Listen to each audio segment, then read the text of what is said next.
Hi, everyone. Thank you so much for being here. Really appreciate it. My name is Michael Chato. I'm the Executive Director of the NIF Israel Fund. And I'd like to begin by acknowledging that we're meeting today on the lands of the Gadigal people of the Eora Nation and pay my respects to their elders past, present, and emerging, recognizing that sovereignty was never ceded. This always was and always will be Aboriginal land. I really appreciate everyone coming out tonight. It's a tough time, and so it's certainly not always easy to come to things like this, and I think that's exactly when it's so important to come to things like this. So thank you to all of you, and a huge thank you to Emanuel for hosting this event.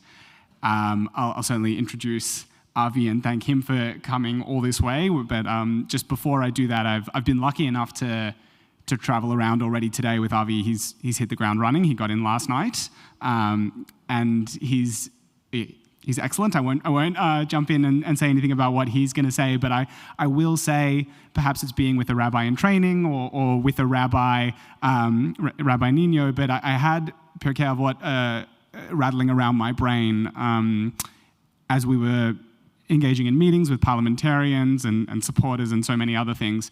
And I think I was thinking about that because I was thinking about the particular perek that says the task is not yours to complete, but nor are you free to desist from it. And it's in my mind because I know so many of us here are after answers. We really want to know what is the path forward, what is the cause for hope, the really easy questions, the stuff Avi can answer in 10 minutes. And I think we're all looking for that because this is such an enormous task. And that's what I'm so proud to play a very small part of. We're so lucky to work with organizations like Rabbis for Human Rights on the ground, doing incredible work. And I think they and we are all humbled by the task ahead of us. But we also know that we are playing an important role. All of you here are playing an important role. And so thank you so much for being here. I really think it's a critical time to be doing just that. So without further ado, I'd love to turn it over to Rabbi Ninio and Avi Dabush, the Executive Director of Rabbis for Human Rights, to have a conversation about where to from here, what paving the path forward means for us all. So thank you very much.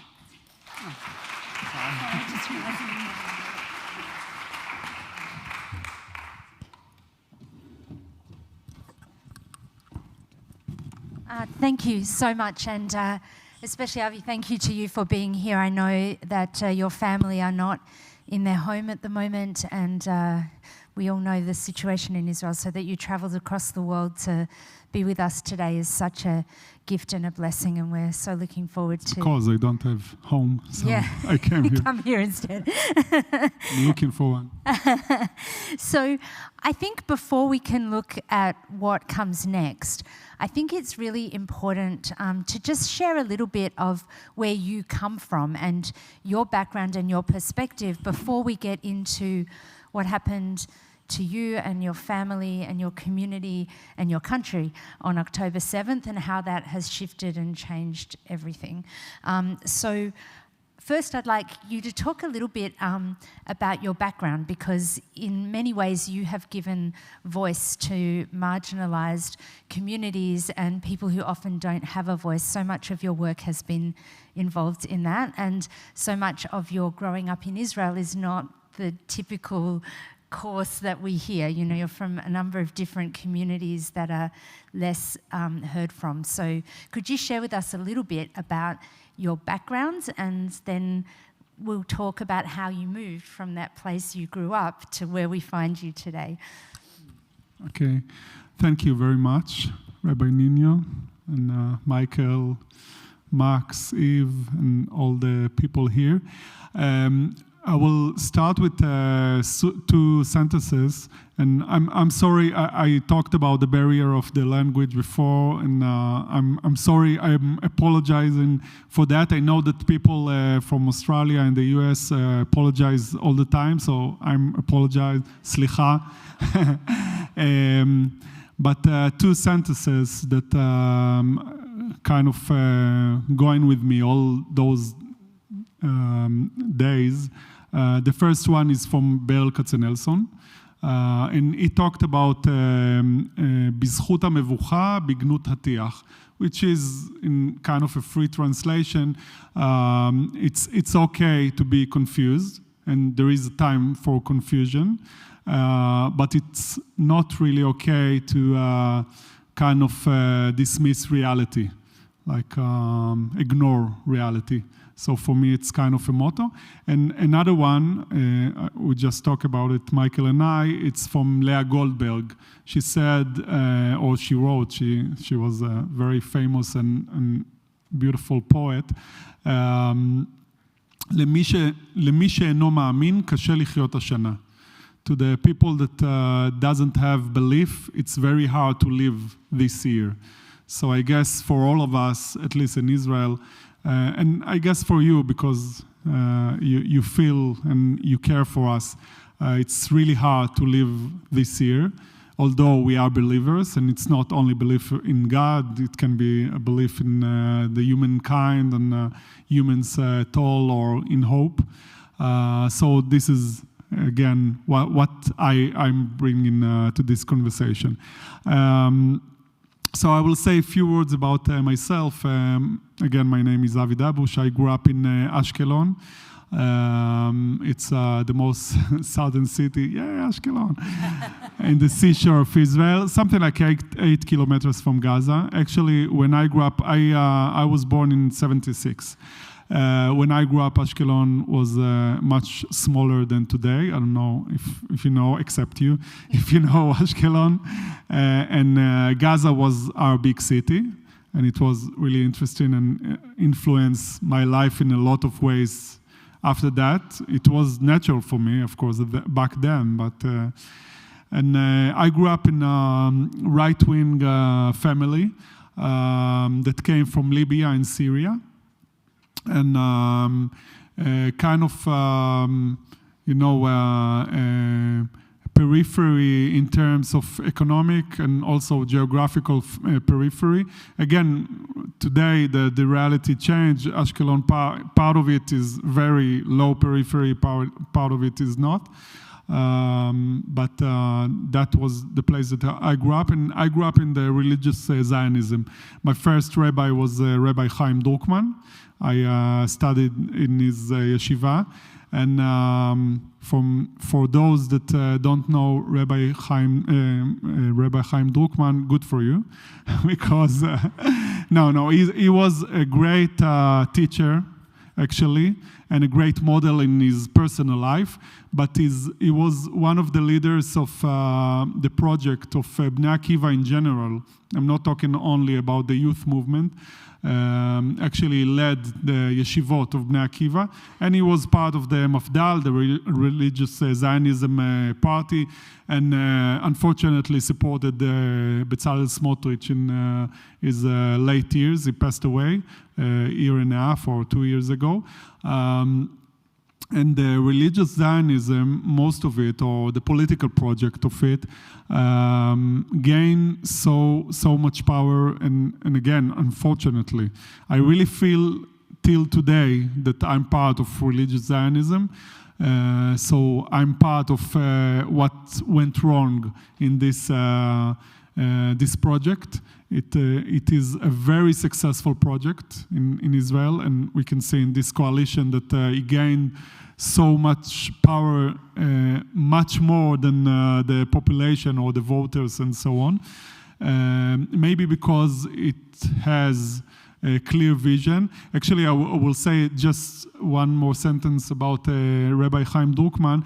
He himself, in his life, is an example of what happened to religious Zionism, because he was part of Bnei Akiva, like youth shaliach. I don't know what exactly he did in the youth movement. And he came to the people that after that established Gush Emunim in 74, and he asked them to be part of religious Zionism that was part of the socialist and labor camp, politically, but also in terms of the ideas, of social ideas and so on. But Gush Emunim took religious Zionism to another place. And he became advocate of that and a leader, one of the leaders of that.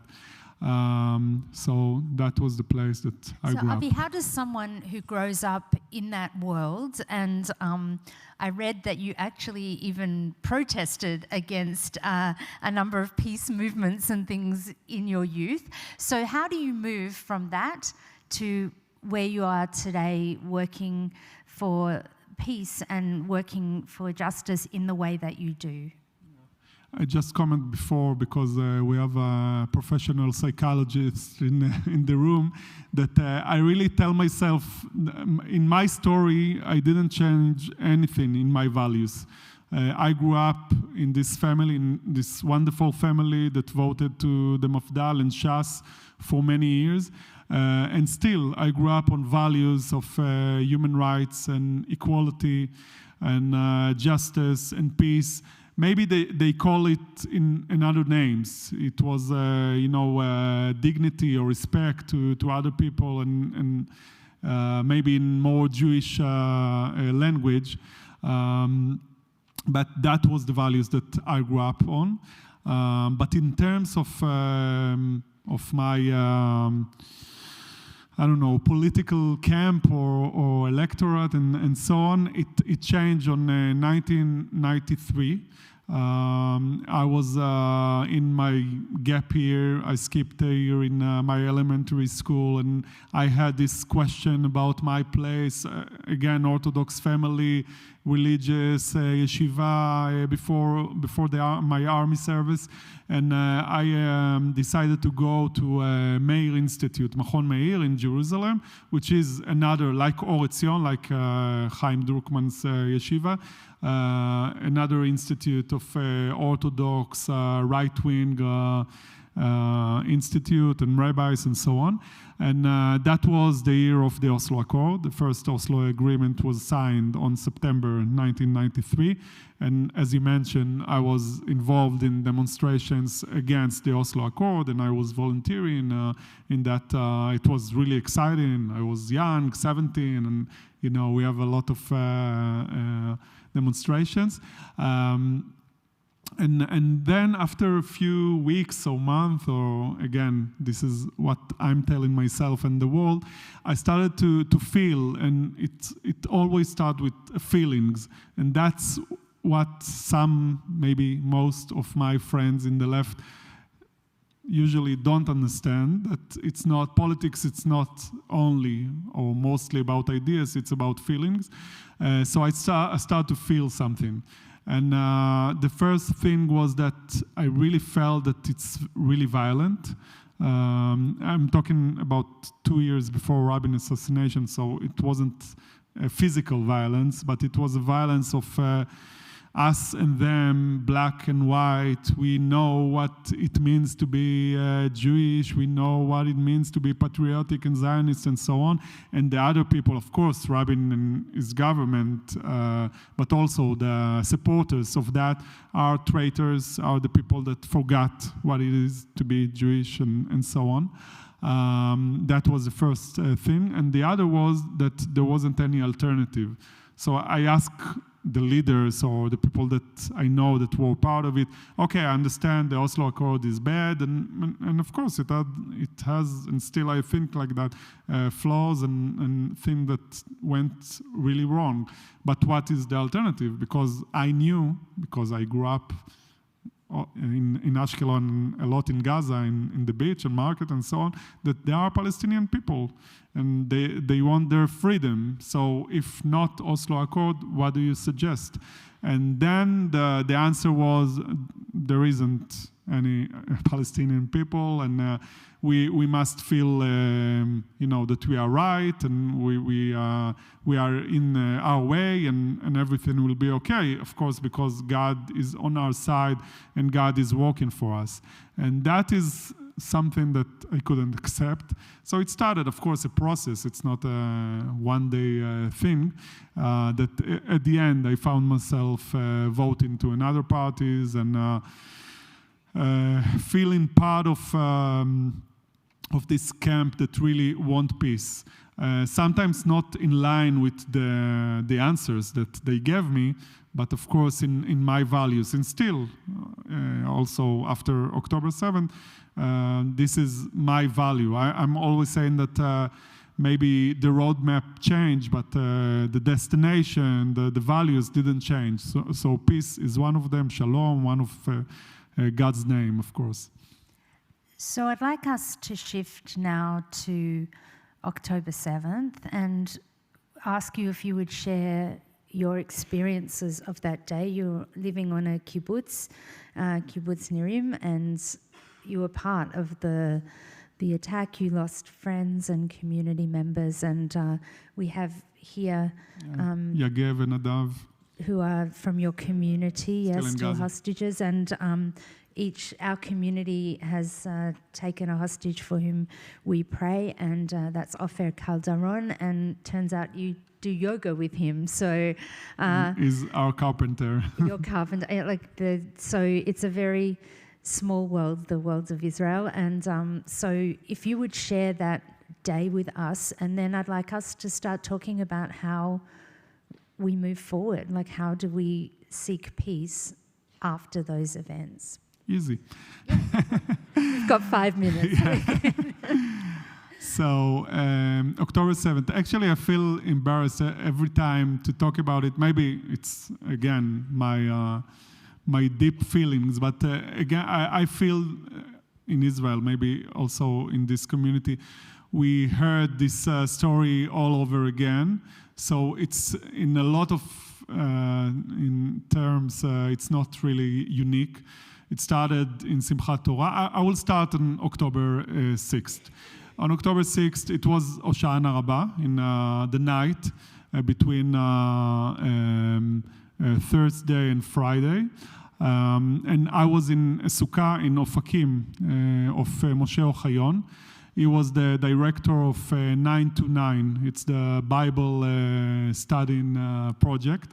And he was really a unique person because he was part of the religious Zionism community in Ofakim. So my friends, maybe even here, but my friends in the left, for them, it's a community that we can't even talk with.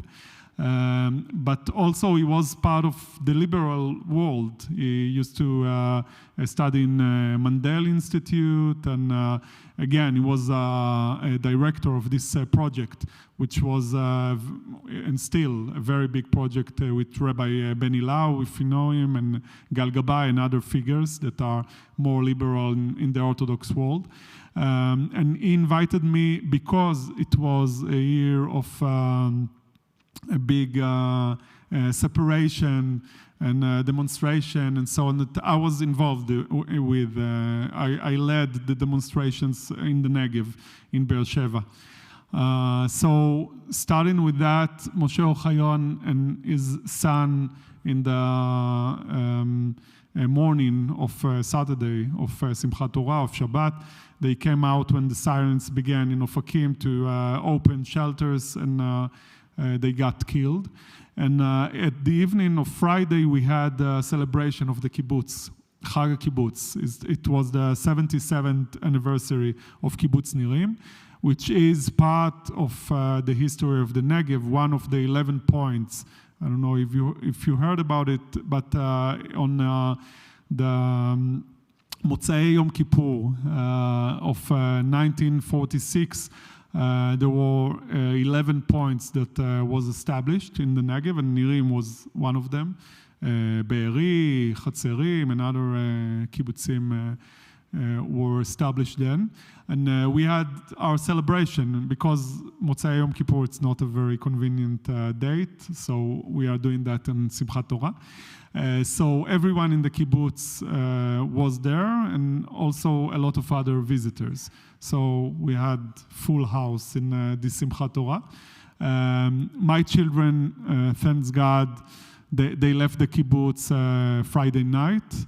They walked in the Chag Kibbutz, but they wanted to see their mother in Bor Chayil, another kibbutz near Sderot, because she was 2 weeks abroad, and I really asked them, just wait till Motzei Shabbat, but they didn't want to.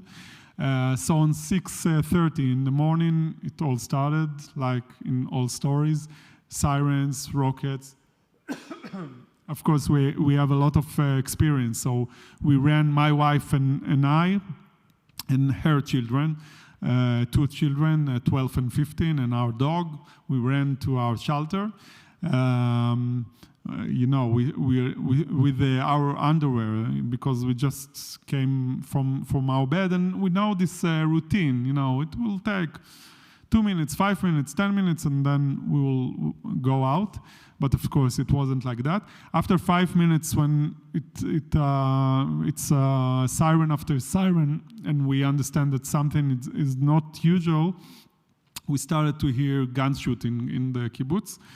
And in an instinct that I still don't really understand or fully can understand, I ran out of the shelter and closed all the electric windows and locked the door. It's a kibbutz, everything is open, and brought the cell phones and the charger and water. And I asked everyone to turn off the lights and be quiet, turn off also the air conditions and be quiet. And after 5 minutes, we heard the Hamas soldiers under our window with commands in Arabic and shouting, and of course, again, gun shooting and so on.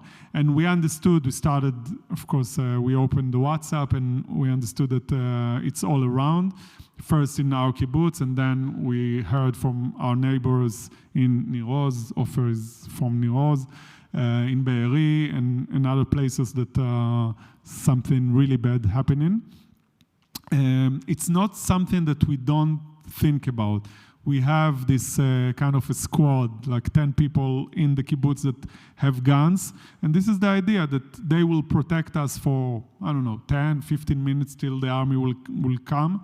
And it wasn't like that, of course. So it was a lot of hours, 8 hours actually, that my hand is trying to stop anyone that will come through the door. And we try to be quiet and take as much data from outside as we can. Of course, people crying for help, and we can do nothing.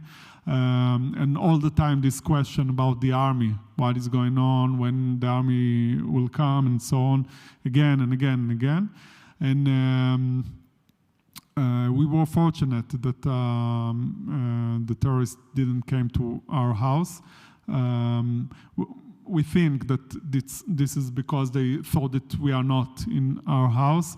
In the neighboring house that we have a shared wall, they were for hours and ruined everything. And of course, in other places in the kibbutz, they murdered 5 people and kidnapped 5. 3 of them came back, and Yegev and Nadav still in Gaza. After 8 hours, the army came and cleared the house, and they asked us to go. We had 5 minutes, go outside to the toilets and so on. And they asked us to come back to the shelter for 4 more hours. And then for 30 hours, we were in the community shelter, and still battles inside of the kibbutz and on the fence of the kibbutz. It turns out to be that we were the first kibbutz, because we are really near, less than 2 kilometers from Khan Yunis, from the border. So we were the first kibbutz that they invaded to, and that was our luck in a way, because the general of all the area came into our kibbutz with 2 soldiers, and they start gun shooting, and then they killed them all and took their bodies, but it took them a while. And he also asked people outside, because he didn't knew that it's so vast. He only knew that in Nirim, 15 motorcycles are coming and so on. So we asked, the tanks and others come to the kibbutz. We didn't know that, of course. Just think that we know now. And they met all the people that tried to go inside. So generally, we estimate that there was something like 80 or 90 Hamas soldiers in the kibbutz. After more than 40 hours, we ran away. We had something like 10 minutes to take our belongings and evacuated to Eilat. We were there in an hotel for 4 months, and last month we moved to Beersheba as a community, actually, and we are really proud of it. My wife is leading the community. She took this role in October 7th because she is in charge all the time on the evacuation. It's the 6th or 7th time that we are doing that. And they asked her to stay and lead the community. So she led community move to Beersheba, and right now 80% of the community is in Beersheba. We are starting new life, again, away from home. Our home damaged from a rocket, but it's not severe. It's not that it ruined. Something like 60 houses ruined completely in Nirim. And of course, we don't know when we are coming back, but we are trying to adjust to Beersheba that we love, really. So the choice to live in Nirim, and I know a lot of the kibbutzim along the border there, the people chose to live there because it was close to Gaza, and part of, they were peace-loving people who were trying to connect and make relations with the people across the border. And I'm wondering if that was part of a decision for you and your family or for the kibbutz itself. And then did you have those connections and relationships, and what happens to them now? So actually, I lived in Nirim for the last year. I used to live in Sderot for something like 6 years, and for Bor Chayil and Ashkelon and Etaldat. Nirim has a unique story, not only because it's one of the 11 points, but also on May 15th, 1948, when the war started, the Egyptian army came to Nirim with thousands of soldiers and airplanes and tanks and so on. And after a day of severe battle, they lost 8 members, but they couldn't occupy Nirim. And actually, Chaim Bar-Lev, which was the head of the army after that, but then he was one of the officers in the Negev, he said that if it happened in Nirim, we know that we will win. It was like a symbol. So Nirim has a very unique Zionist narrative, but also they have a narrative that each year on Independence Day, the first thing that we are doing in the evening is to sing the peace song of Nirim, which is really unique. That it's talking all just about the shared living with Khan Yunis, specifically with Khan Yunis, how we will live together, and we will go to visit, and we will leave the guns, then they will leave the guns, and just sit and talk and so on. So it wasn't about moving there because we believe in peace. But I believe that for Nirim, and maybe for the Zionist movement at all, those times, or specifically the kibbutzim around, that was the wish. We have a very famous lecture. It's not a lecture. Actually, it was an sped. When you are doing that, when you have your dad. A eulogy. Yeah. Funeral. Of Moshe Dayan in '56 in Nahal Oz. And he's talking when the security in charge in Nahal Oz got killed, murdered by people from Gaza, Palestinians from Gaza.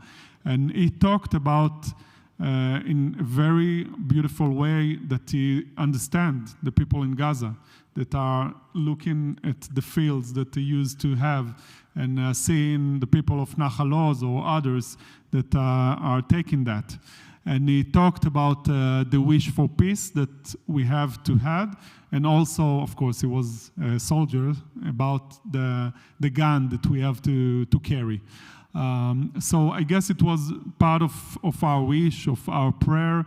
And again, we are talking now about in this April, it is 23 years since the first rocket landed in Sderot. So even in times of, protective edge at 2014 and other wars, they were still singing this song. I don't know, I really don't know what will happen in this Yom HaAtzmaut, Independence Day, but that was part of being there, that we know that there is another future, and also we remember, our children don't remember, can't remember, because their reality is just war, but we remember that there was another reality, and we were a lot in Gaza, and the people of Gaza came. Of course, we didn't saw the occupation till the first Intifada, but came to our fields and to our houses, and we felt, we were kind of blind, but we felt that there is a kind of mutual or shared living in this area. And you were saying that your son couldn't even believe that used to happen, that you had come so far away from that personal relationships between people that he couldn't even imagine there was a time where that existed. So you once quoted, I hate to do this to you, but you once quoted an African saying that said, if you want to walk fast, walk alone. If you want to walk far, walk together. So I think everyone wants to walk together now, but who do we walk with? It's a great question, because I really believe that we can see this war or conflict as a Arabs-Jews conflict or Palestinian Zionist, and for us in Rabbis for Human Rights, it's really important, and I guess in NIF and all our community, it's really important to try to see things differently.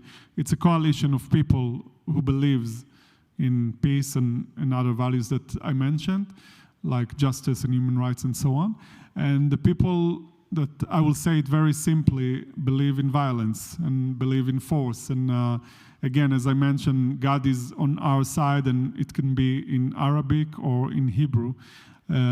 So we must have, and it's really hard, we have people from the West Bank, from Gaza, from neighboring countries, and of course from the world, and of course Palestinians or Arabs inside of Israel that are really part of our coalitions. And we have a lot that are not. And we have a lot of Jews, unfortunately, that are not, that really believe in force, really believe in power. And this is the only solution. And kind of this, for me, it's really crazy and anti-my Jewish values. Of course, it's not Judaism, the Judaism, but the belief that God is working for us, and everything will be okay, and everything belongs to us. We just have to take it. But for us, this is a mitzvah. For me, it's crazy. I believe that if we believe that a mitzvah should come with passing or violating lo tirtzach and other commands, it's really not logical and not my beliefs. So this is the people that we have to work with. I will just say that a lot of those peoples, Jews and Arabs, are really fearful.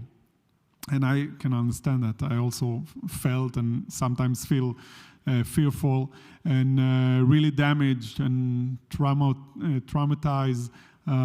So it's not really a simple thing just to say, like Mila Adonai Elai, like just come. If you want peace, just come and we will make it happen.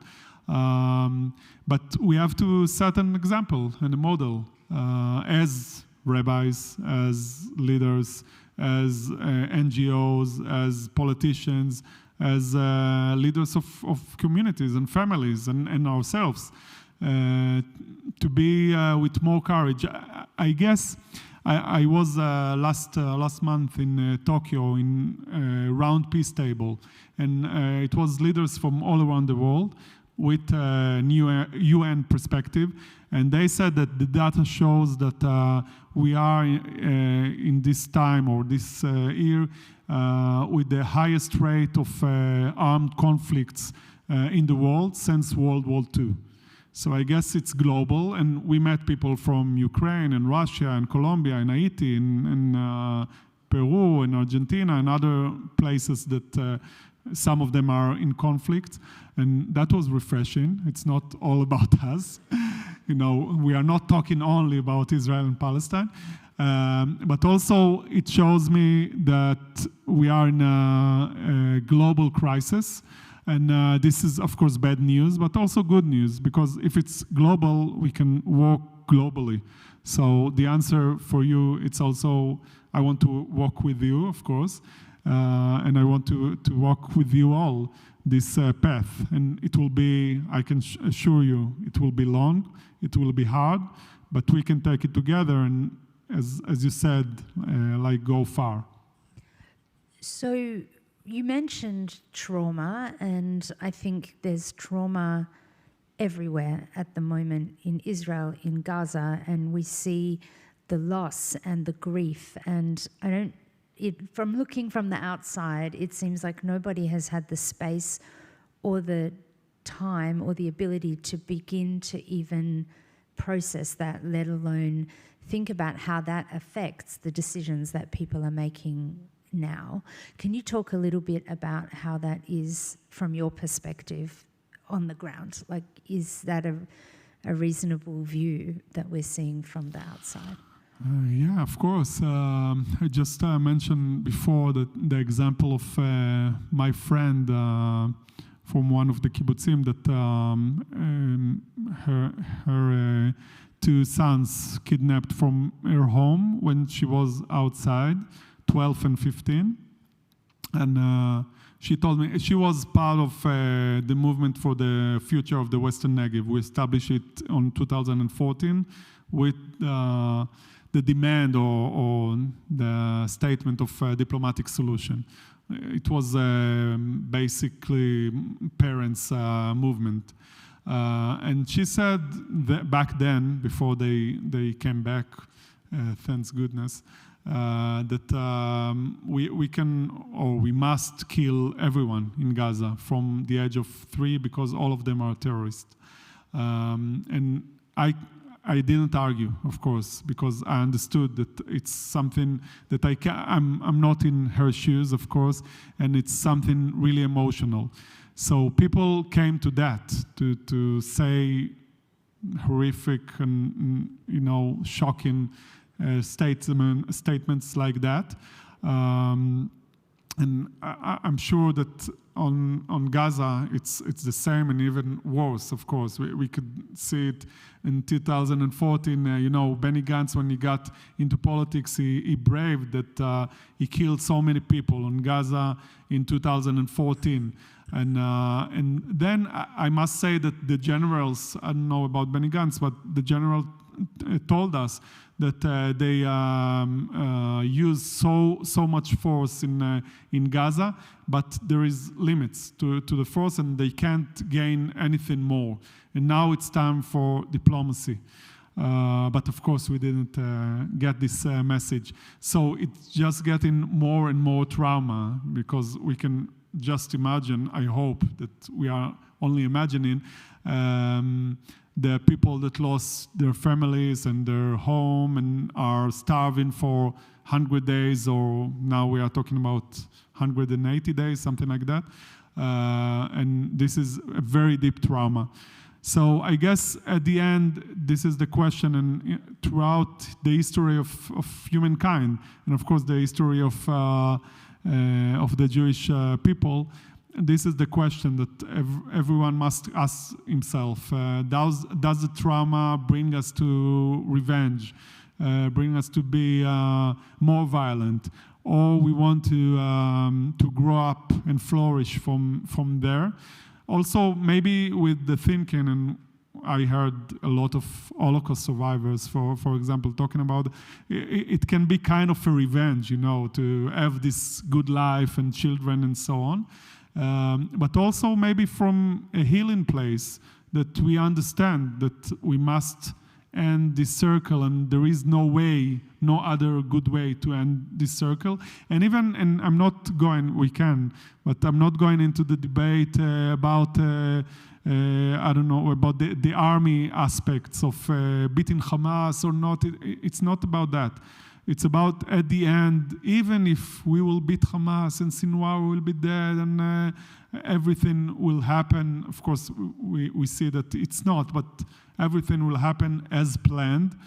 Again, the answer is not laying there. The answer is not using more and more power. And it's really simple for me and for a lot of people, but the trauma and the fear, of course, make us ignore that or forget that or thinking for a moment that something else will happen, even though we know that it's not like that.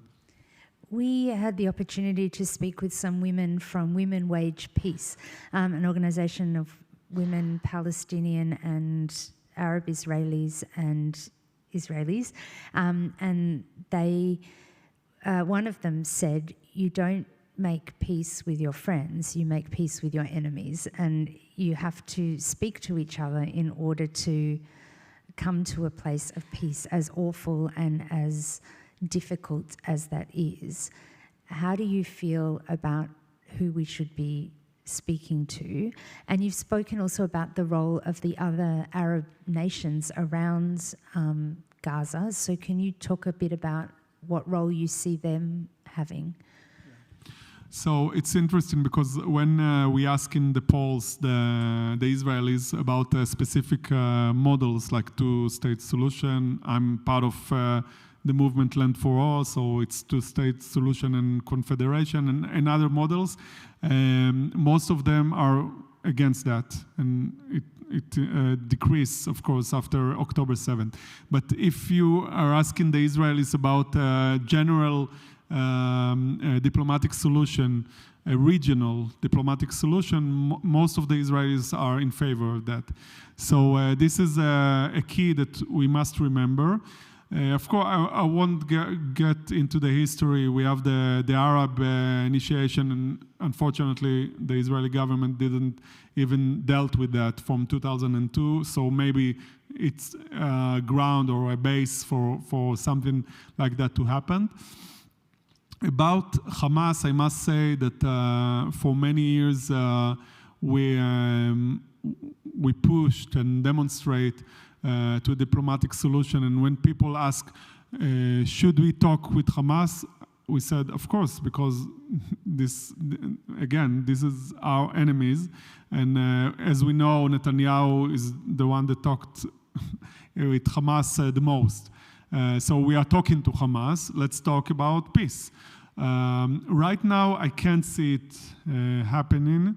I really feel or see that Hamas is the enemy of peace and the enemy of Palestinians and Israelis. Maybe we won't have any choice if that would happen, that the government of Hamas rules again or doesn't stop to rule, they will be the enemy that we must talk with. But I really believe that we have another political forces, like, of course, the Palestinian Authority, that we invested so many efforts and resources in order to weaken the Palestinian Authority. There is two political streams from Oslo Accord and before. The Hamas that Israel really helped from the first days, from the 80s, and the Palestinian Authority. And Netanyahu's governments clearly choose the Hamas to support Hamas and to weakening the Palestinian Authority. So I'm not saying that there is no responsibility for the Palestinians, or they are just looking for peace, and the only thing that we need is to sign here and everything will be okay. Of course, it's not like that. But we know how to invest in war. We know how to invest in economy. Israel is really, we feel that we are the most creative minds and so on, whatever we tell ourselves, and sometimes it's true. But in this peace agreement or peace process, or again, for me, it's about this process of being part of the Middle East. We didn't invest so much. And I want just to quote from the Declaration of Independence that really I'm reminding myself in the army when you got lost. You talked about our path. So if you got lost, go to the last place that you knew where you are. And that was, I believe, the Declaration of Independence. And it's beautiful to see that in the 16th segment, they were talking about in the midst of this terrible attack, and they were talking not about the war that I mentioned. It was before the Arabs, Jews from the river to the sea, like kind of a civil war before the Declaration of Independence. So in the midst of that terrible attack, we want the Arabs to have peace with us and be part of building this land together on the basis of equal and full citizenship. So it is amazing for me. Of course, we are in a bad condition, but it was much worse back then because it was really about survival. So I guess for me, we need to do much more in order to find those allies. I talked about the Palestinian Authority, but of course, we can talk about Egypt and Qatar and UN and US and other parties, each one with its flaws and its complications and so on. But we can do it if we just want to invest in that. And this is the big question of our will, of the leadership will, of the political will. So I don't know for you, but when we look here at the pictures of Gaza and the destruction and the devastation there, it's hard to imagine how that can be rebuilt. And I know that that's 3 steps down the track probably, but do you see a role working together in that and moving? Also, you were saying that you're not ready to move your family back to the kibbutz. It's not safe until there's security. So can you see a future? Like, how do you hold hope that there's going to be a future where that is possible? I don't know if I don't want to see it as a kind of hopeful just for hope and so on. I'm really worried, and I'm very optimistic. But usually I'm really above the average. So in my terms, I'm maybe in the lowest place ever. But I'm still really optimistic and have a lot of hope. We can see, of course, the mankind history, like World War II. It's the best example for that, like ruins all over Europe and so on. And if I don't know, on the train station in Paris, a German guy and a French guy will meet. Can they imagine what will happen in 45? And I don't know what was the exact year of the beginning of the agreements that started the European Union. I guess it was in the 50s or something like that. Of course not, but it happened. And it's really funny because I'm talking a lot with pre-military academies in Israel. So it's graduators, young graduators, Jews. And all the time, if I'm giving this example, they are saying, no, it's different because they are Christian. So it's really funny because if you are looking about the history of Jews, it was the opposite, of course. I can say that in the Muslim countries it all went beautiful, but it was much beautiful than in the European countries. So I can really set the reality as I believe. So I believe that we can, and in a way, unfortunately, people, and we know it from our life, usually, mostly, or sometimes, I guess it depends who we are, we can flourish only or especially from crisis. So this is the bleediest time of in the conflict of Israel and Palestine. So if not now, when it will be? It can be worse, I must say. But this is a time that we can say we saw the future, and the future is to lose our best brothers and sisters and children and so on this area in Gaza and in this area in Israel and so on. Why don't we take another path? Why don't we try another thing like in Yom Kippur War? That was the conclusion. We understood that before the war we had a chance that we missed. And we could save so many lives. So I guess I really don't want it to happen because of the war, and it's not a justification of the war, but this is our time to do it. So I have one last question, and then we're going to open it to all of you, and you'll have the opportunity to ask Avi some questions. So my last question is, you mentioned working together with us. Do you have any thoughts about how we can help and what we can do to help bring about a peace? Actually, I think you have better thoughts than I do, because you have the connections directly to Israelis or to Israel, and you can think about ideas. But I believe generally that I feel it's like a very good friend or a family member, if we are talking about Jewish communities, that there's come a time, and also in the Torah we are saying "Ocheach tocheach et amitcha," like a time that you need to say frankly what you think we should do, because it's a time that we are going to fall from a rock, and if we just have another step or two, we are falling. So this is the time that you must raise your voice and say, as a friend, as a member of the family, stop that and go in another path. You should recover, you should repair, you should go to a very deep, and in Israel, of course, we are in a crisis that didn't start in October 7th. It's a crisis of the political sphere, but before that, and of course the last year of demonstration and so on.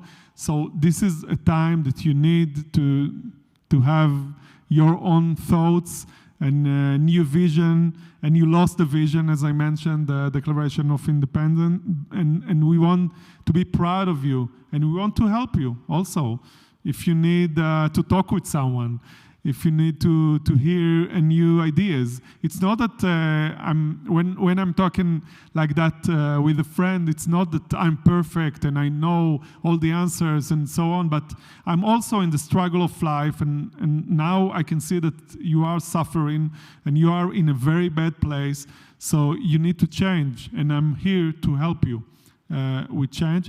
And actually, we just met few friends of NIF, and they said that they talked with their doctor. She's not Jewish, and she said a lot of Jews come to me in the last month with great suffer of stress and so on. And I guess for me it's really touching. I understand that, and from the first day I saw all the people that are coming from US, UK, Australia, other places, and of course donating, and really feel like we are saying Imo anochi batzara, like when I have this trouble, I'm with you. So don't stop that, but also be critical or eye-opening in a very loving way, but a very firm way, because right now, actually, we need that. It's not a time to say, I want to be only delicate and you know, be very gentle and only loving.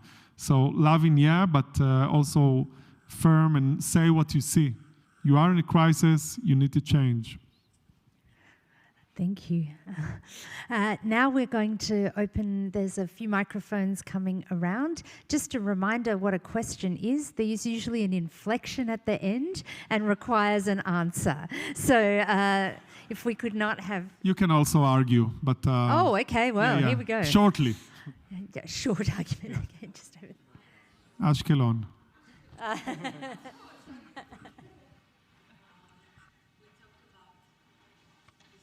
On? Yeah. Now it's on.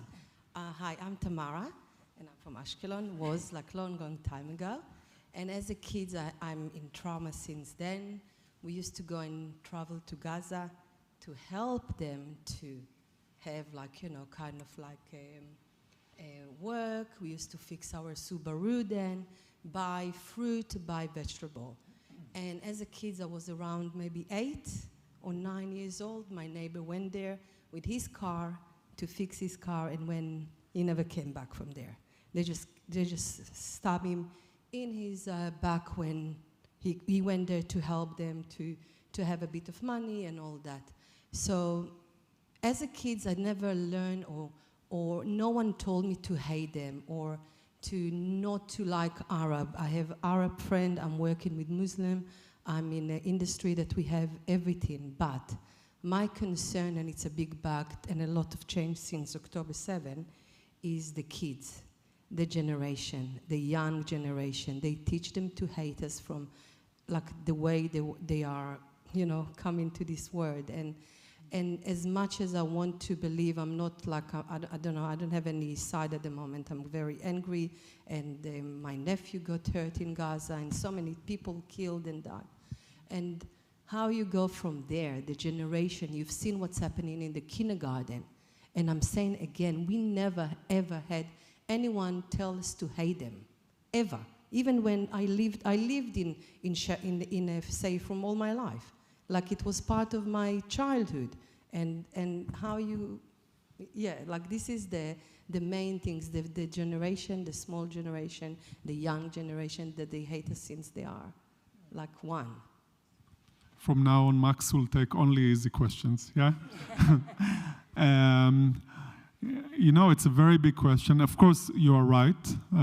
There is education to hate. I must say that also, I don't know if they need education to hate when it's all their experience, you know, another war, planes, ruins, and so on. But there is from that a lot.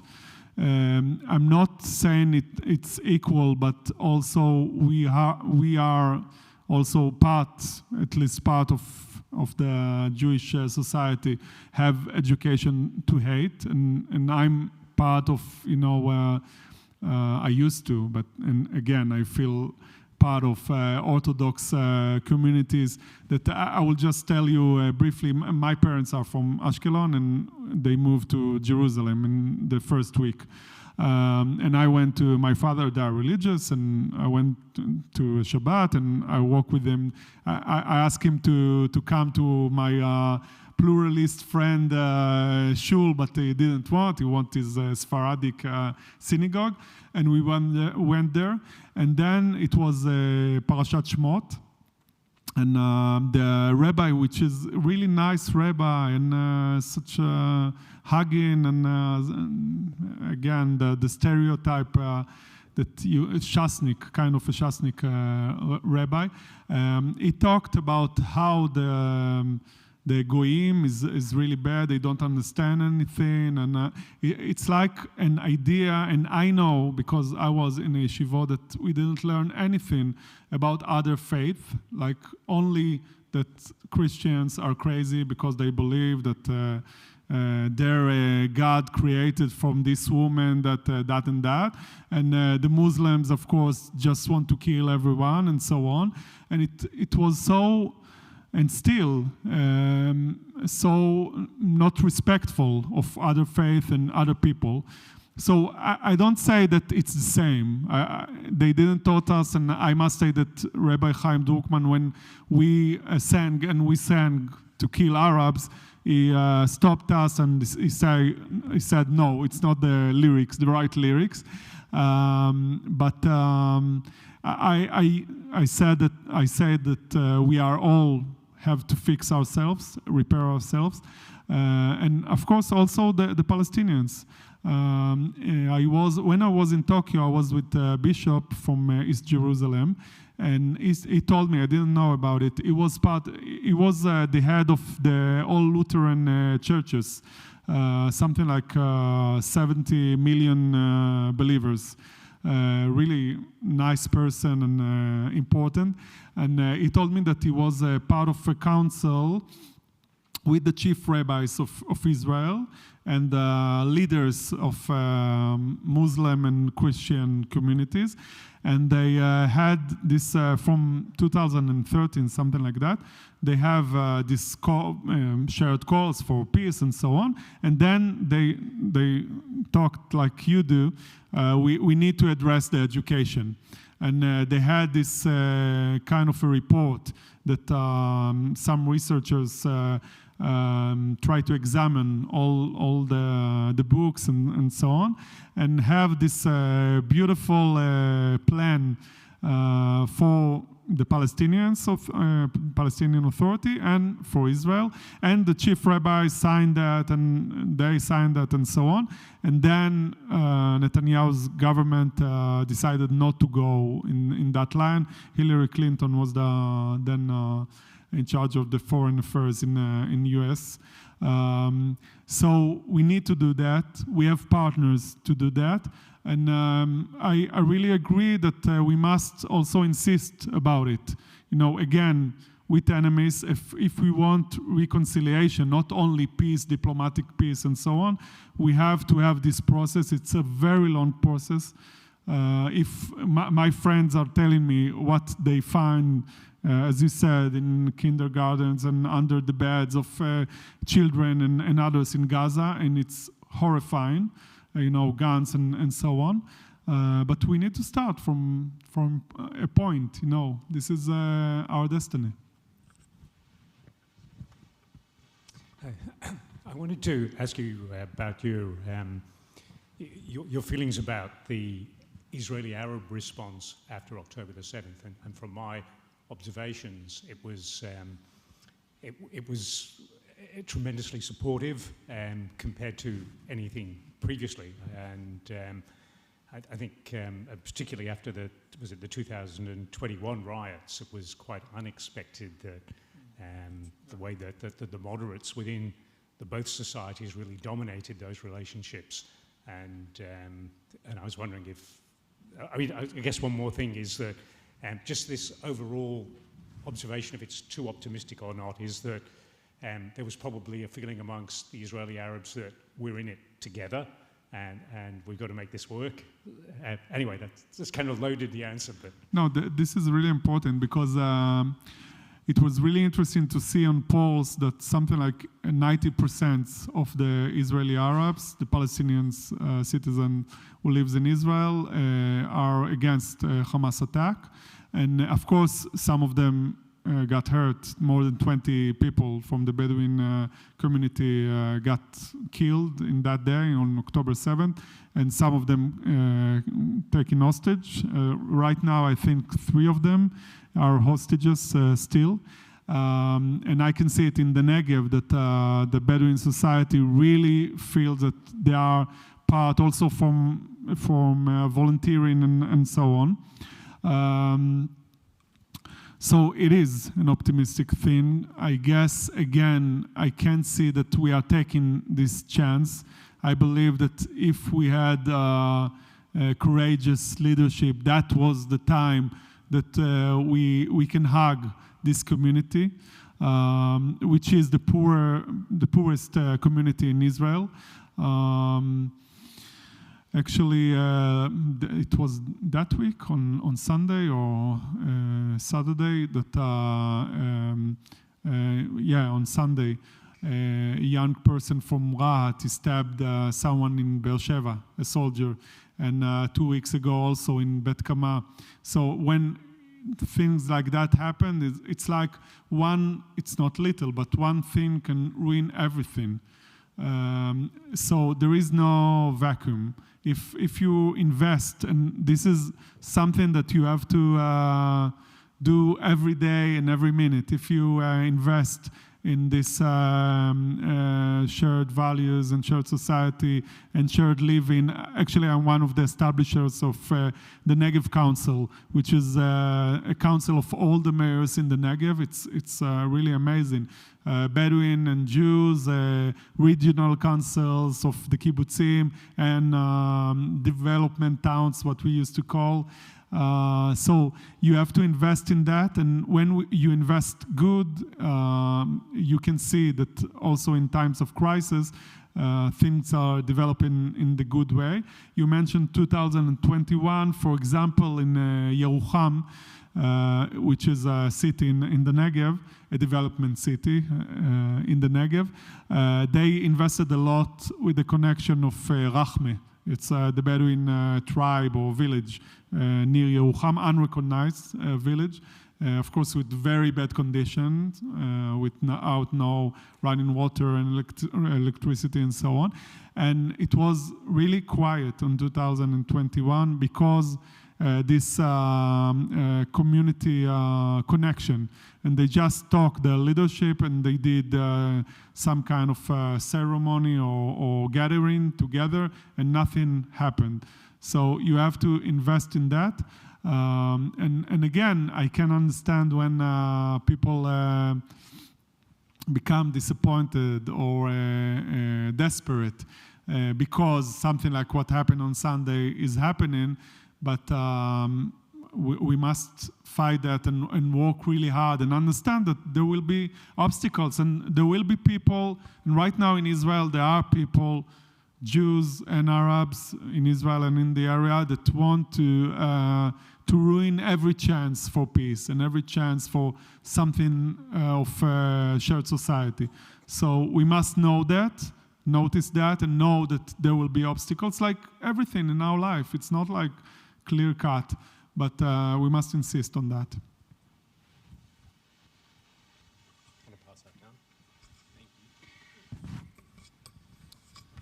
I have a question about the hostages.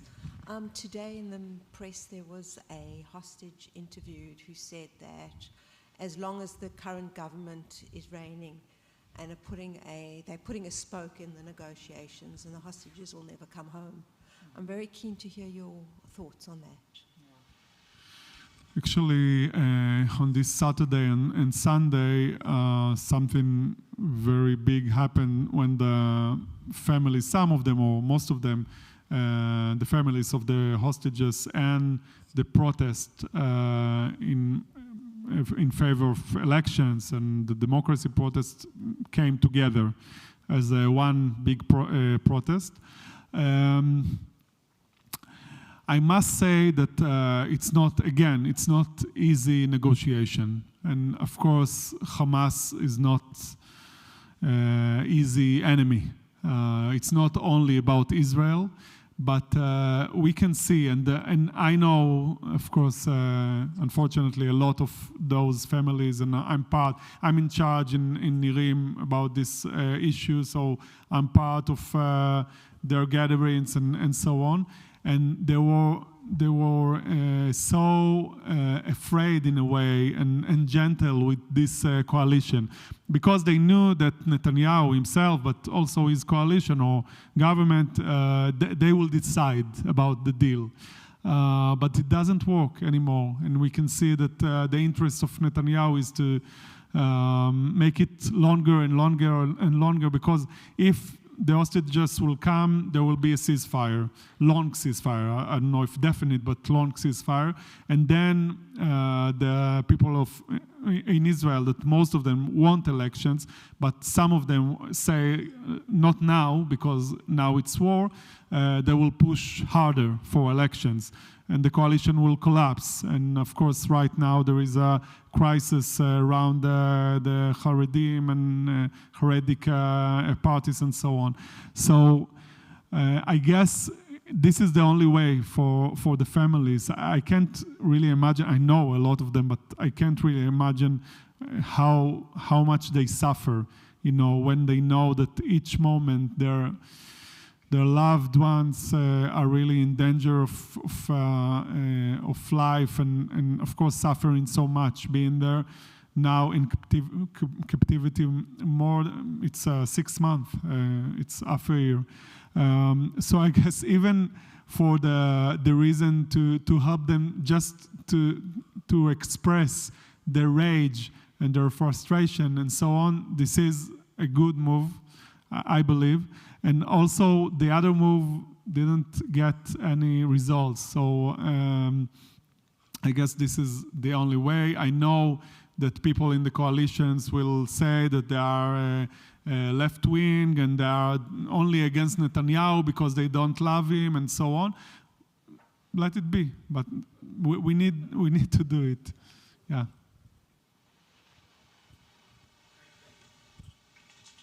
Can you hear me? Oh, good. Thank you very much for those insights. Now, Rabbi Ninio described the level of destruction in Gaza. That destruction is something that we in Australia see every day in the news. We see the blown up buildings, we see the dead children, we see the people crying out for food. To put it mildly, it's disturbing. My question is this: does the Israeli public see what we see? And if they don't, of course not. If they don't, why don't they?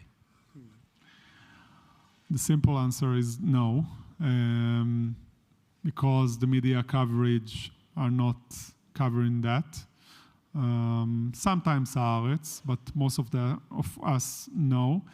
Maybe it was, I don't know if logical is the word, but understandable in the first days when we really, again, was in shock and so on.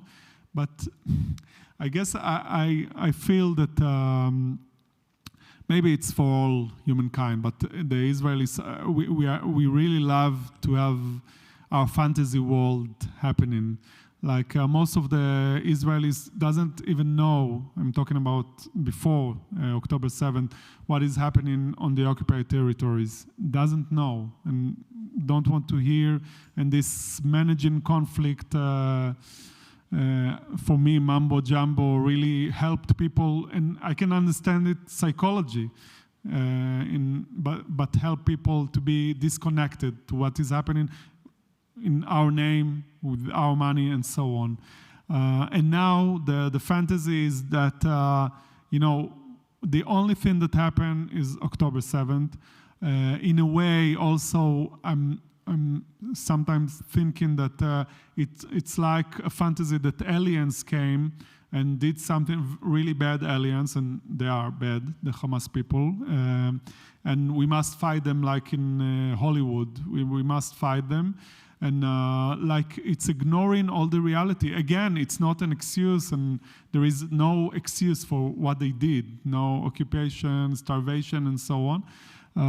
But we are, of course, a very big part of the reality of Gaza Strip from 48 and 56 and other places.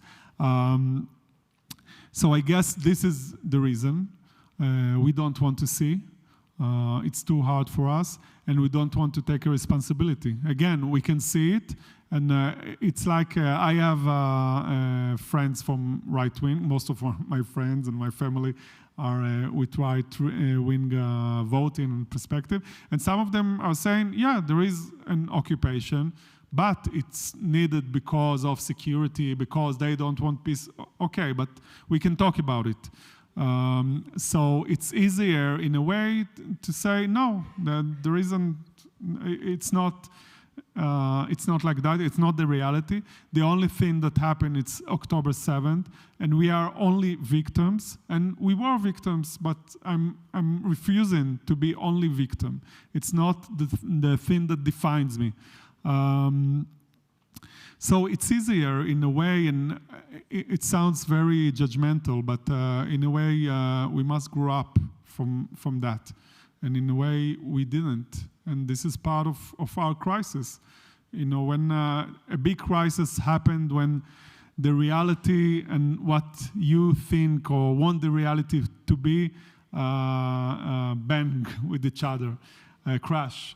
So that is what is happening, and I'm waiting or trying to push for the moment that most Israelis will say, we understood that we are part of the reality, and it's not something outside. It's like what is happening today in Israel between the government and the US and maybe Australia and others, like everyone is against us and everyone anti-Semitic and so on. And it's easy, but we know as people that this is not a way to live a proper life, an adult life. Like we have this little voice inside of us that saying, I'm all 100%, I have a justification for what I do and believe and so on, and the others just hate me and ignore me and so on. But in one moment in our life, we decided no more. We decided to take responsibility, so I guess this is what we need to do. I think we've got time for one more question. Okay. Thank you very much for your ability to hold your moral position when I'm sure all around you are trying to bring you down. I just want you to expand a little bit more on what you just touched on, the occupation. So as you say, everyone seems to blame what's going on now on October the 7th as though nothing has happened before that. I was born in Israel, and I came here when I was 11. And in 2014, I think it was, I went to Hebron, I went to the West Bank, I went to East Jerusalem, where I saw many Palestinian homes that had been destroyed 5 times, and then rebuilt. There were no Israelis allowed to go into the occupied territories. So when someone asked, the Israelis don't have a clue what is being done in their name in the occupied territories. In the documentary just recently in Australia on television, Barak was asked what would he do if he was a Palestinian, and he said he would have become a terrorist. My son and I were in Hebron, and we would have become terrorists in 10 minutes. The humiliation at the checkpoints, the constant, for 67 years, of putting down the Palestinian people has not featured in the explanation of what is going on. And so now there are, I believe, 700,000 settlers just in the West Bank. How do you see the occupation being addressed if there's ever to be a peace between the Palestinians and the Jews in Israel? So this is the last question? Last question. Yeah. No, I didn't talk about rabbis for human rights, so I'm worried about it. We'll do that. Add that in at the end. Yeah. The short answer for that I mentioned, I'm part of Land for All, and we believe that it's not really important. The model is confederation, 2 states, and kind of open borders, like the European Union, for example. But the basic idea is that we don't believe in separation because we can't really separate, and this is our challenge. You know, as believers. You know, there is a famous song of Ofer Chaza, if you know her, you should. And it says, Goral echad sam otanu kan. One destiny put us all here, and in this country. So this is our challenge. In a way, we can talk about God, plan, and so on. This is the challenge that God gave us, if she thought about it, or just the reality itself that we need to address, again, as adult nation and adult people. So this is the starting point, as you mentioned, that we are ignoring war. It's not 700,000, but something like that, settlers and so on. A lot of Jewish terror that we experience on our volunteers, farmers. We saw it in Hawara, in Turmusaya, and other places before the war and after. So this is our destiny. This is our goal, and we need to deal with that in a very courageous way and beyachad, together. So this is the time that I will talk about. So Avi, tell us about, you're the Executive Director of Rabbis for Human Rights. Tell us a bit about that organization and the incredible work they do. I will do it really shortly, because I just talked with Michael, and I told him, maybe because I was working in Shatil for NIF in Israel for many years, and I'm involved with hundreds of movements and organizations and so on.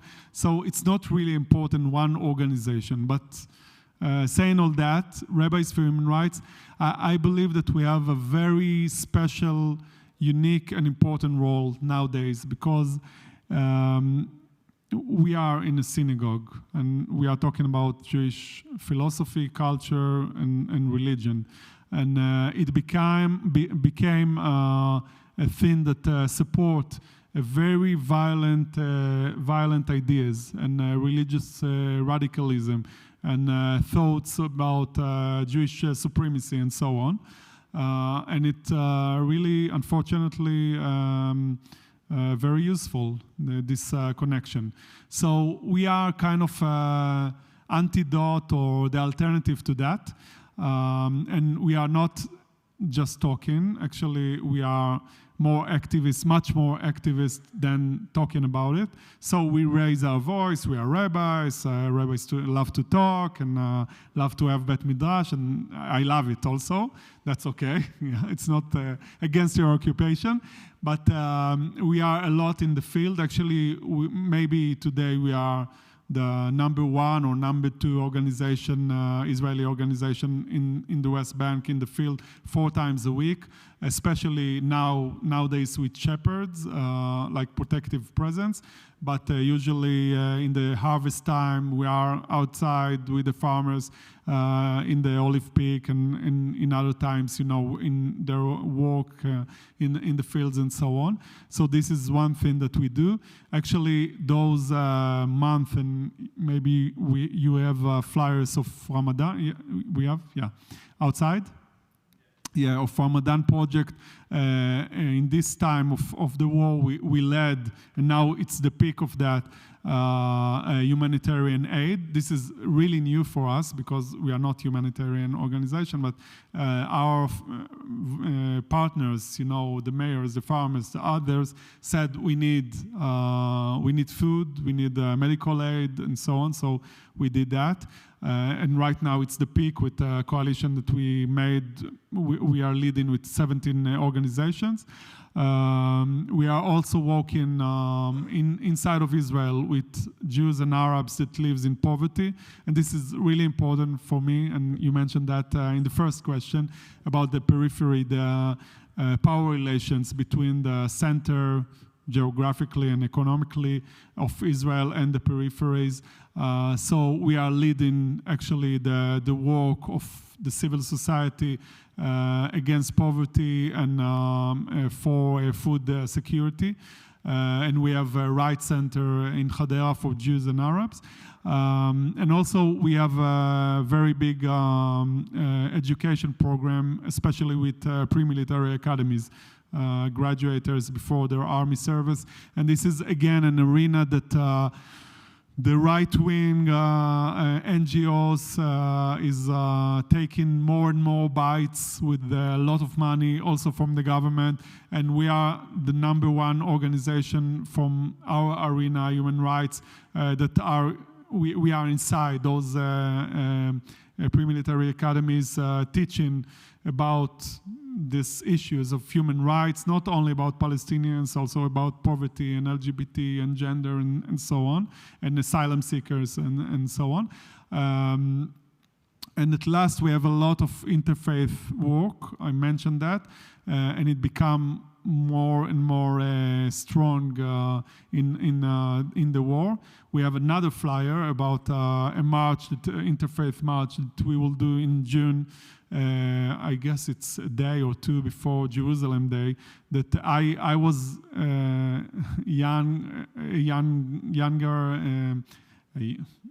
person, sorry, my English, I forgot it, in Bnei Akiva, that we were in this march of the flags, and we were really naive, but it became a day of, showing our power and our occupation and ruling the Muslims part of the city and so on.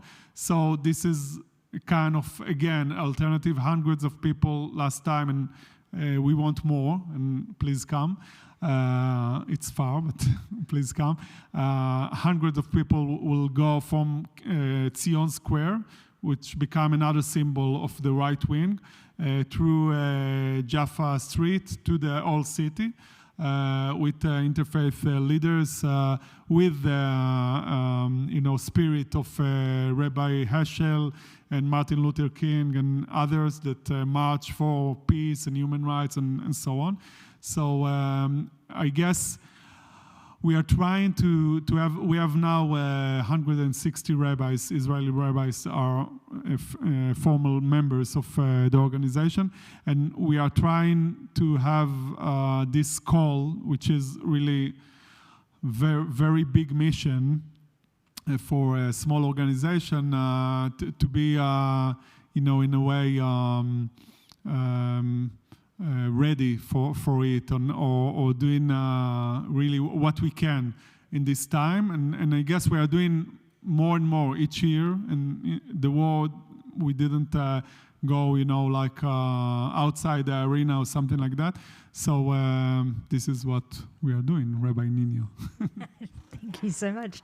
I just want to, on behalf of everyone who's here, thank you so much for being here. And as I've said at the beginning, with your country and your family and everyone in such turmoil and trauma, it is really so special for us that you came to share your insights and your wisdom. And I feel like the hope for Israel is civil society. Like, we've seen them step in and take over all the care for each other and for those around, and that's what you've been doing through your whole career in so many different ways and so many different organizations. Like you said at the beginning, you have those values that ground you from Jewish tradition, and I know they're so important to you that everything you do comes from that place, but you give a voice to the periphery. You see and notice people who are often overlooked, and you help to bring them into the center. And it is such a gift and a blessing, the work that you've done, and you're a true inspiration to all of us. So we thank you for that, and we thank you for being here.